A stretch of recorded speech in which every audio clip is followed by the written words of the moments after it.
Look, even, like, after Snoop, I kind of knew this was going to happen, but every time I say it's going to take a while, it takes even longer than I imagined. It took a bit. But, through the fire and the flames, this project is finally done. At least this boss. I have one left, and that boss will hopefully be less intensive than the past few, because I already have a general idea of how it's going to work. But, without further ado, I may as well introduce what the boss actually is. So, the boss itself is version 2 of Rind, who is already in quite a difficult fight. And to prepare for that, I think I'm going to go right ahead, like deck myself out in diamond armor, enchant my boots with feather falling. I don't think I'll need enchanted armor, but beyond that, but it's recommended. Shields don't really work against shulker bullets, so I won't pack one, but I will pack a ranged weapon. Absolutely essential for this fight. I always forget about, like, strategizing with tipped arrows. They can be very useful. I say, I do go arrows of poison, because it'll affect the guardian, but it won't affect the zombie. And then, of course, like some gold carrots or something. It may seem like I'm over-preparing, but make no mistake, this boss is hard. This is probably, like, even after I finish making UMAMI, this is probably going to be the hardest boss of the Datapack. I forget, does this work? Nah, it doesn't. I'll just have to pack a few stacks of them. Alright. I think that's good enough. And then, yeah, I can just heal with carrots. So, why am I getting so worried about this boss? Why am I being so anal in preparing for it? Well, if you recall, the original version of this boss was always anchored to a zombie. And that zombie would kind of like slowly meander around while Rind did his thing. This boss has no anchor, at least not to start with. It will create anchors instead and travel between them. You'll see what I mean once they start up the fight. But I'm concerned I'm going to get my ass kicked. I'm going to get my ass kicked multiple times. This is a really hard boss.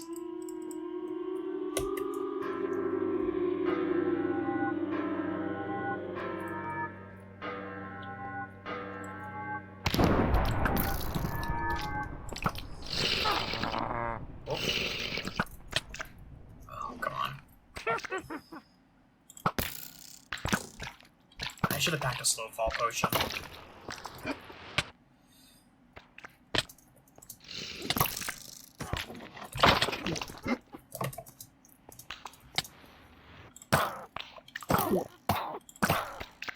Ah, the witch is making things really difficult.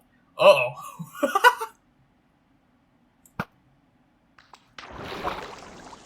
The phase shift happened at a bad time.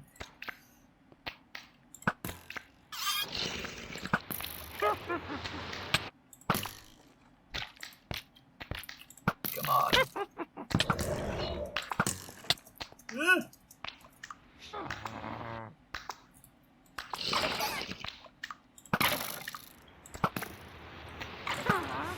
Stop moving!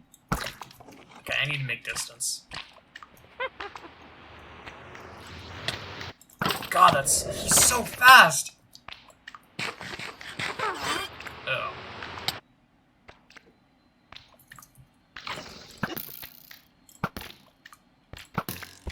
Speed is quite blistering. Okay.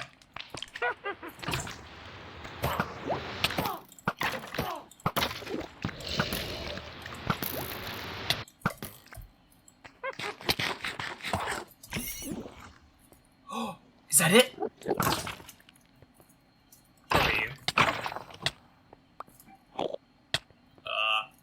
am I being attacked by the host? Crap. I'll have to fix that.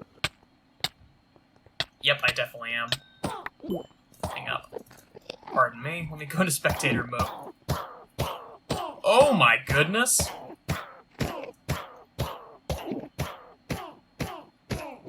Give me a moment. That shouldn't be happening.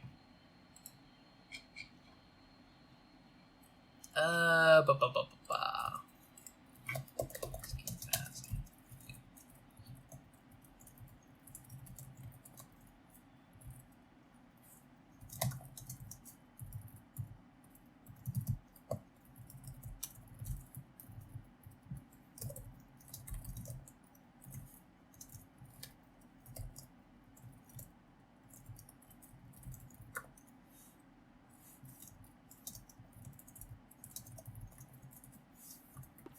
Okay, there we go.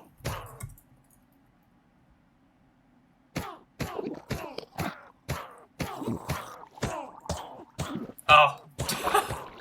I didn't even think about that. The hosts made a little bit, turned it a little drowned. Dude. What are you doing? I'll have to hotfix that later. Anyway, that was quite a fight. That's much more intense than the other ones. As for the specific drops, there's the Shield with the Submerged Sin, like normal. You equip it, gives you Dolphin's Grace. You can swim around. Got the Chain Lightning Bow. No, shouldn't have used it underwater in retrospect.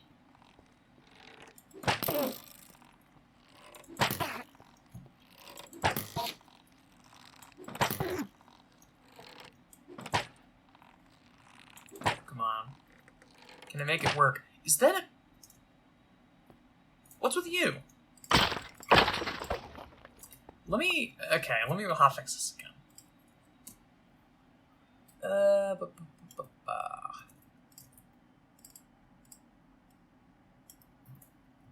It's host?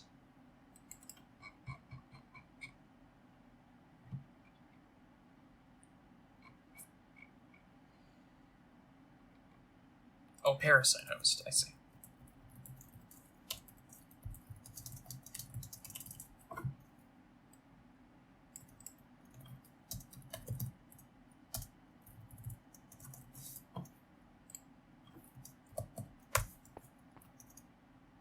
Okay, that shouldn't happen anymore. Anywho, now we move on to the fun part of demonstrating the new item, and then explaining how the heck all this actually works. So all the others are basically the exact same, except for this.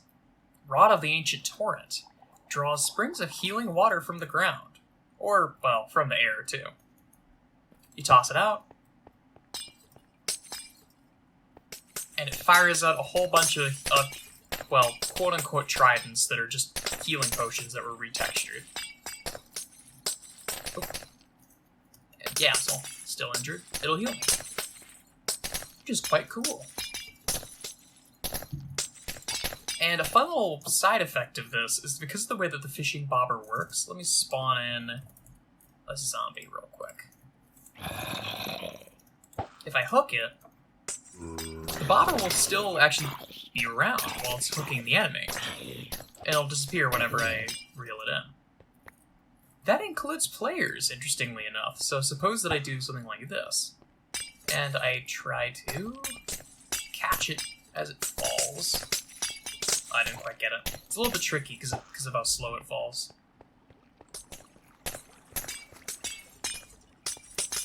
There we go. Now if you notice, I just hooked myself. So I am now a walking spring.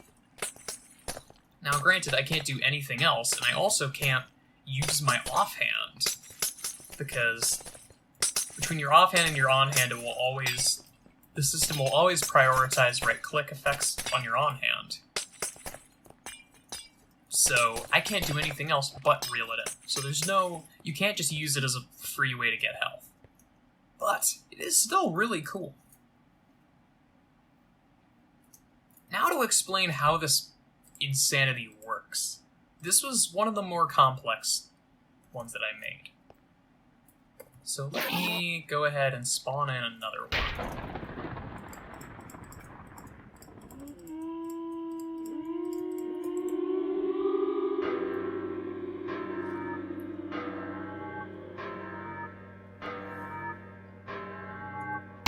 So, I'll pause because it's going to go by quickly. The boss has 3 main things that it can do. If it detects a nearby mob, it will gain motion and jump towards it. And it'll do this on an interval so that it looks natural, and he doesn't just float towards things. It still does look kind of unnatural sometimes, but that's only really in close proximity. Once he reaches that enemy, he will remove its AI, teleport so that it looks like he's like infested it, and then he will gain a tag that will let him use his regular attacks. Because if you notice, he wasn't able to use any of his attacks until he was riding something. However, there's one thing that he can do, and while he's mobile, every once in a while, or every so often, he will shoot out a squid bomb. When that squid bomb hits the ground, it will spawn one of 3 very dangerous enemies, between a wither skeleton, a witch, and an enderman. And those will be some of the new hosts, and it could also be basically anything. I think he can even technically pilot the wither, which is very funny.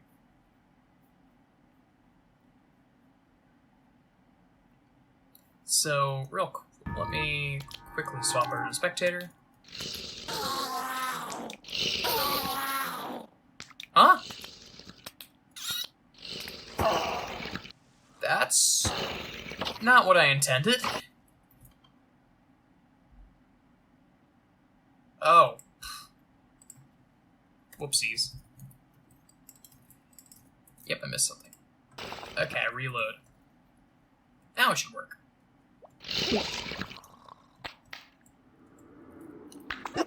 We might be able to see it. There's a little baby zombie down there. Yeah, we can see the name tag. Little baby zombie down there named Rind. Go ahead and teleport everything out of the water.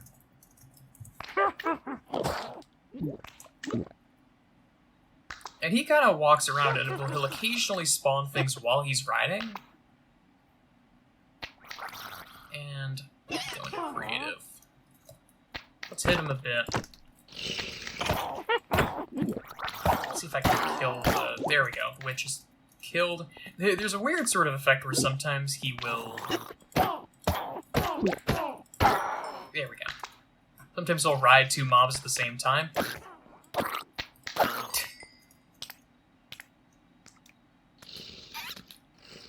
Like so. That is just such a sick effect. I'm proud of how that turned out. Let me keep hitting him. And I can't really fix that, because you notice he's kind of jittering around. I honestly can't. I've never been able to find a fix for that. What are you doing? Bruh. Where are you going? Come back! Okay. Well, I'm not sure what was up with that. The zombie is just having a pilgrimage.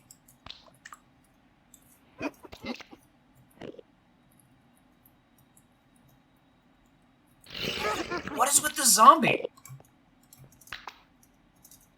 Stop moving! Please.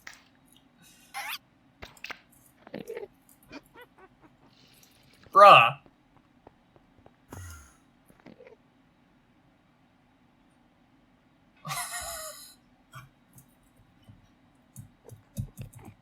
You're joking.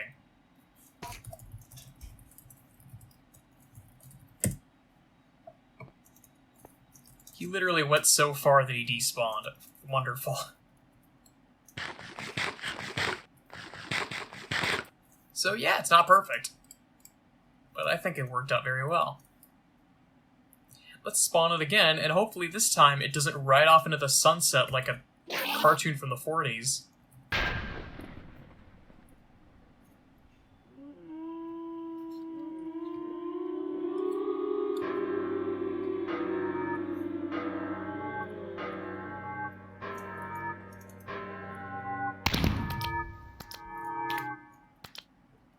spawns a dude, and then bounces towards it.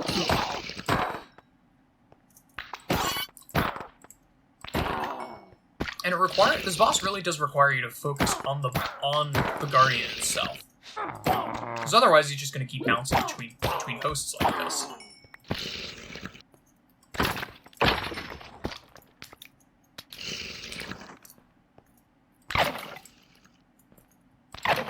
And at that point, you're not going to get anywhere.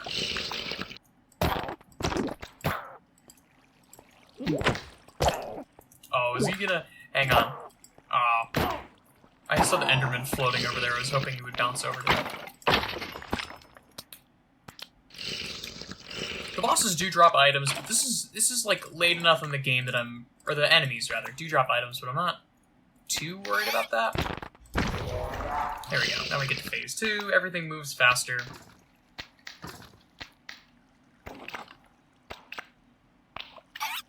And you can do the Guardian Angel thing again, which is nice.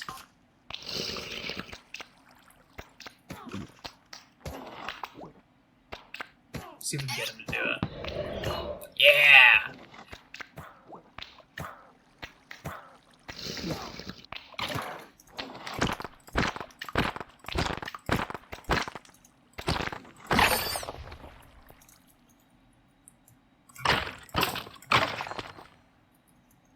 I don't feel too bad about the like the rare enemies, because like it's the end game and you already need wither skeleton skulls to summon this thing, so the drop rate is low enough that you're probably not going to break even if it is spawning wither skeletons. But regardless, that's about all I got. Oops, I mean, why even bother having 2 of them?